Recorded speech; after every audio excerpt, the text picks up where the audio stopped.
Bonjour et bienvenue sur gcompris.com. Alors l'objectif de cette vidéo, c'est de calculer cette intégrale à l'aide d'un changement de variable.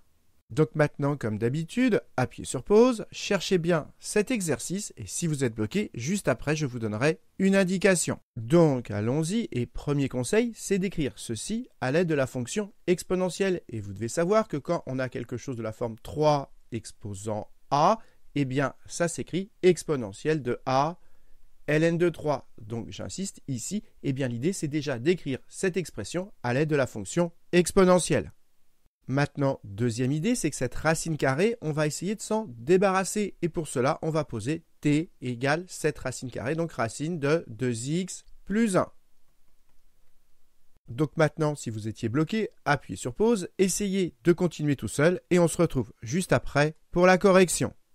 Donc, allons-y, corrigeons cet exercice. Et première chose à faire, eh bien, trouver par quoi on va remplacer dx. C'est ce que je vous ai écrit ici. Et avant d'avoir dx, déjà, il faut isoler x. Et donc, déjà, on va se débarrasser de la racine carrée. Donc, on élève des deux côtés au carré. Donc, ça nous donne t carré égale donc 2x plus 1. Moi, je veux isoler x. Donc, ça fait t carré. Je regroupe le 1 à gauche. Donc, ça fait t carré moins 1 égale 2x, et maintenant pour isoler x, il n'y a plus qu'à diviser par 2, et donc ça veut dire que x, eh bien, il est égal à 1 demi de t carré moins 1.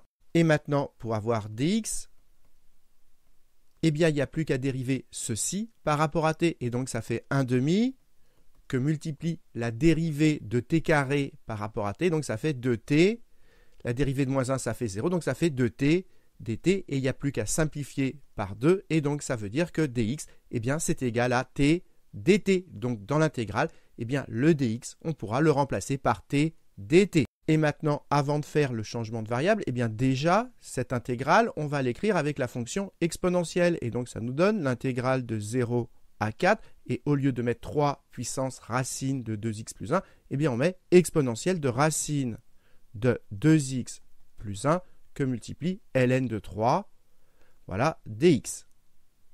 Donc maintenant, on va pouvoir faire notre changement de variable. Donc, cette intégrale, elle est égale à l'intégrale, les bornes, on verra après, exponentielle, le racine de 2x plus 1, donc on le remplace par t. Il nous reste ln de 3. Et le dx, on vient d'expliquer qu'on le remplace par t dt, donc que multiplie t dt. Donc maintenant, on va s'occuper des bornes. Donc quand x prend la valeur 0, on l'écrit quand x prend la valeur 0. Donc il faut calculer 2 fois 0 plus 1 et prendre la racine carrée. 2 fois 0 plus 1, 2 fois 0 ça fait 0, plus 1 ça fait 1. Et racine de 1 ça fait 1. Et donc ça fait 1. Donc ça veut dire que quand x prend la valeur 0, eh bien t prend la valeur 1. Quand x prend la valeur 0, t prend la valeur 1. Donc la borne du dessous, elle devient 1. Maintenant, on s'occupe de la borne du dessus. Donc, quand x prend la valeur 4, on l'écrit quand x prend la valeur 4. Donc, il faut calculer 2 fois 4 plus 1 et prendre la racine carrée. 2 fois 4, 8, plus 1, 9. Racine de 9, ça fait 3. Donc, ça veut dire que quand x prend la valeur 4, x prend la valeur 4, t prend la valeur 3. T prend la valeur 3. Donc, la borne du dessus devient 3. Et maintenant, c'est toujours pareil, quand vous avez une exponentielle que multiplie un polynôme, eh bien, on va faire une intégration par partie, parce que l'intégration par partie, elle va faire baisser le degré du polynôme d'1. Et comme ici, c'est un polynôme de degré 1, si on fait baisser son degré d'1, on se retrouve avec une constante, et du coup, on n'aura que de l'exponentielle, et ce sera facile de trouver une primitive. Et donc, dans la formule d'intégration par partie, t, c'est ce qui va correspondre à v, parce que du coup, on va dériver t pour avoir v', et du coup, comme on dérive t, on aura bien une constante, on s'en sera débarrassé. Et donc, comme v correspond à t, eh bien, l'exponentielle correspond à u'.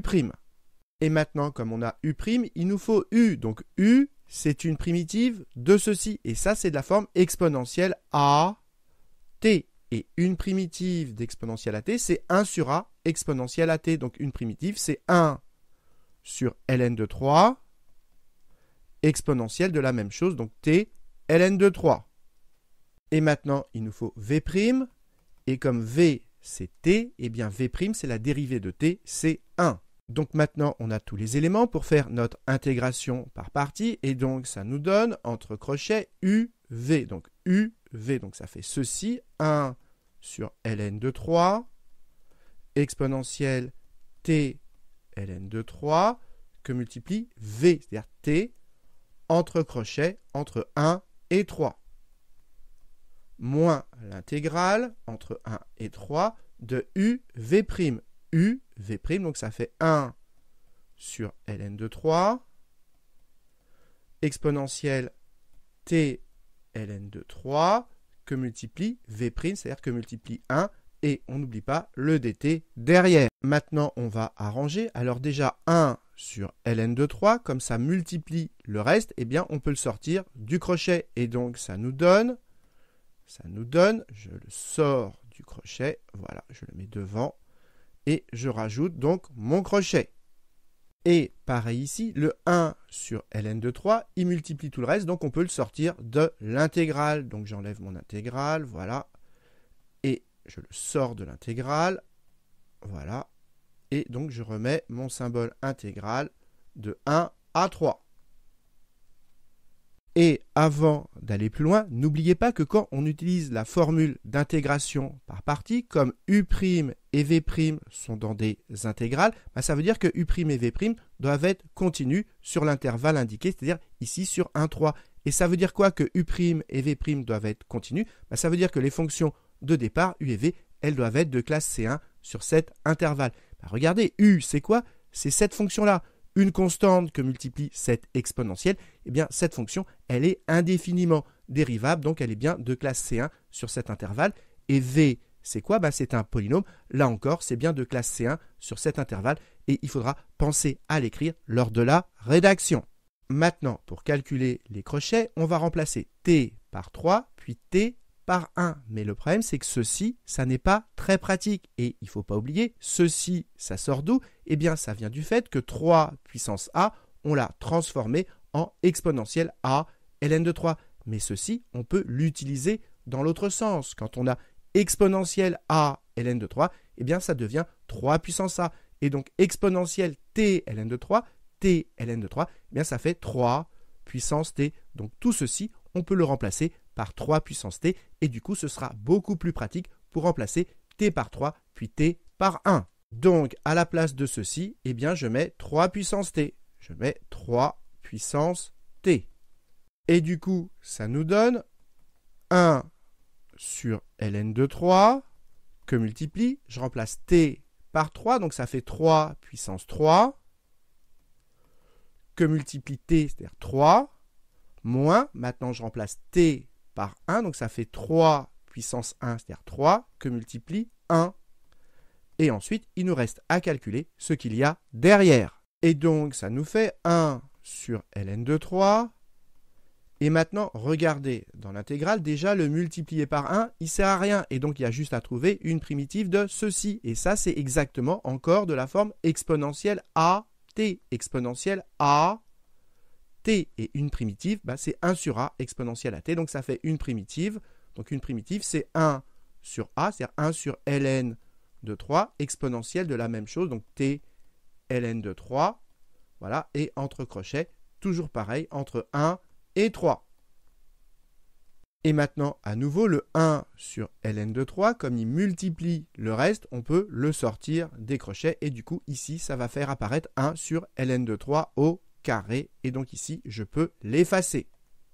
Voilà, donc je l'efface. Et à nouveau, exponentielle t ln de 3, ceci, exponentielle t ln de 3, c'est 3 puissance t. Donc tout ceci, je peux le remplacer par 3 puissance t, ce sera plus simple pour faire les calculs. Donc je mets 3 puissance t. Et maintenant, si vous calculez tout ceci, ça fait 78. Donc, ça fait 78 sur ln de 3 moins 1 sur ln de 3 au carré. Et dans les crochets, on remplace t par 3. Donc, ça fait 3 puissance 3 moins 3 puissance 1.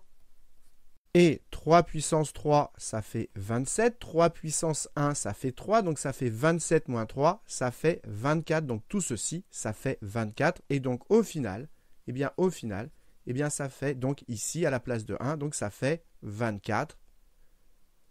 Voilà. Et donc on a réussi à calculer cette intégrale. Voilà combien elle vaut. Dernière chose, lorsqu'on fait un changement de variable, il faut s'assurer que la fonction phi qui a servi à faire le changement de variable, eh bien cette fonction, elle est bien de classe C1. Alors c'est quoi la fonction phi? Déjà, rappelons la formule du changement de variable. L'intégrale de f de x dx, c'est égal, d'après la formule de changement de variable, à f de phi de t que multiplie phi prime de t dt.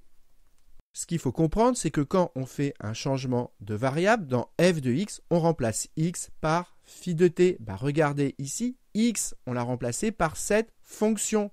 Donc ici, on a phi de t. Et donc, phi de t, c'est un polynôme. Et comme c'est un polynôme, c'est indéfiniment dérivable. Et donc, a fortiori, c'est de classe C1. Mais sur quel intervalle? Faites attention, la variable, c'est t. Et t se balade entre 1 et 3. Donc, il faudra préciser que phi est de classe C1 sur l'intervalle 1, 3. Et maintenant, il n'y a plus qu'à mettre au propre tout ce qu'on vient d'expliquer au brouillon. Donc voilà, je vous ai tout remis au propre ici. Et pour que ce soit plus clair, j'ai mis de la couleur. Et donc, on a terminé cet exercice. Et pour continuer à vous entraîner, je vous propose un autre exercice du même style. Donc celui-ci, donc toujours pareil, calculer une intégrale à l'aide d'un changement de variable. Donc cherchez bien cet exercice et vous aurez la solution dans la prochaine vidéo. Et en attendant, comme d'habitude, si vous avez apprécié cette vidéo, n'hésitez pas à la liker et à vous abonner à la chaîne pour ne pas rater les nouvelles vidéos.